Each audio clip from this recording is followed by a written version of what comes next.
Welcome back to Red Glasses Talks. The title of the talk today is Do What He Says. In John chapter 2, we have the story of the first miracle that Jesus did. And let me just read a couple verses. John chapter 2, beginning with verse 1. On the third day, there was a wedding at Cana in Galilee, and the mother of Jesus was there. Jesus also was invited to the wedding with his disciples.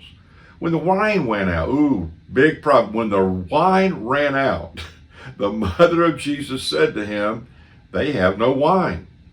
And Jesus said to her, "Woman, what does this have to do with me?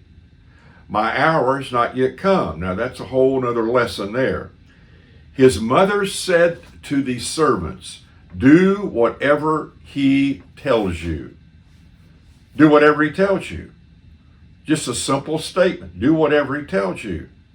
So the issue here in John 2, verse 5 is this: obedience. Now let's talk about this for a moment. We need, I believe, to move from Bible information to personal life transformation. And that only comes as we obey or do what he says, to do what the scripture teaches. And so in order to get that over, let me read a little story to you, a little humorous, but I think it'll get the point over. Let's pretend that you work for me. In fact, you are my executive assistant in a company that is growing rapidly. I'm the owner. I'm interested in expanding overseas. To pull this off, I make plans to travel abroad and stay there until the new branch office gets established. I make all the arrangements to take my family in the move to Europe for 6 to 8 months, and I leave you in charge of the busy schedule of the organization. I tell you that I will write you regularly and give you direction and instructions. I leave and you stay. Months pass. A flow of letters are mailed from Europe and received by you in the national headquarters. I spell out all my expectations. Finally, I return. Soon after my arrival, I drive down to the office. I'm stunned. Grass and weeds have grown up high. A few windows along the street are broken. I walk into the receptionist's room and she is doing her nails, chewing gum, and listening to her favorite music station.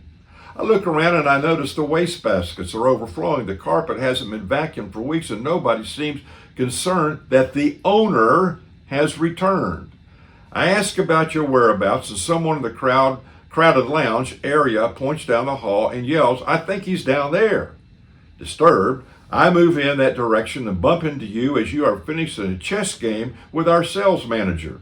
I ask you to step into my office, which has been temporarily turned into a television room for watching afternoon soap operas. What in the world is going on, man? What do you mean, John? Well, look at this place. Didn't you get any of my letters? Letters? Yeah, we got all of them. As a matter of fact, John, we have had letter study every Friday night since you left. We have even divided all the personnel into small groups and discussed many of the things you wrote. Some of those things are really interesting. You'll be pleased to know that a few of us have actually committed to memory some of your sentences and paragraphs. One or two memorized an entire letter or two. Great stuff in those letters. Okay. You got my letters. You studied them and meditated on them, discussed them, memorized them. But what did you do about them? We didn't do anything about them. Wow. Dear friends, does that sound familiar with your life or the lives of others around us who have a relationship, we say, with Jesus Christ? Let me just add this.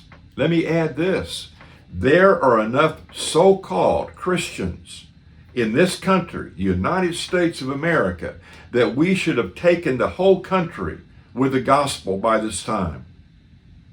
But when we don't do what he says to do, it ain't going to happen.